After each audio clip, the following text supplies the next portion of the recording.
इधर झारखंड विधानसभा के स्पीकर रविंद्रनाथ महतो ने भी झंडोत्तोलन किया। इस मौके पर काफ़ी संख्या में विधानसभा के अधिकारी और कर्मचारियों के साथ काफ़ी संख्या में लोग भी मौजूद थे। मौके पर झारखंड विधानसभा अध्यक्ष ने सभी स्वतंत्रता दिवस की शुभकामनाएं देते हुए कहा कि हमें आज़ादी बहुत सारी बलिदानों के बाद मिली और इसे सहेज कर रखना हमारी जिम्मेवारी है।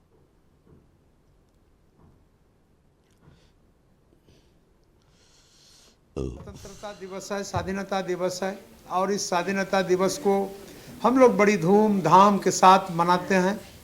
हमारे देश के 144 करोड़ जनता आज इस देश के आज़ादी के इस जश्न को, इस खुशी को हृदय से मनाने का काम करते हैं और याद भी करते हैं कि हम लोग कितना मुश्किल से इस आज़ादी को हासिल किए हैं और आने वाला समय में इस आज़ादी को बड़ी मेहनत और बड़ी संजीदगी के साथ आगे लेकर के चलना है।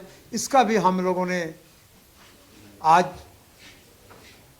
व्रत लेते हैं, प्रतिज्ञा करते हैं कि कैसे हमारे देश को और आगे दुनिया की, विश्व की पटल पर आगे ले जाएं। यही मेरा संदेश है।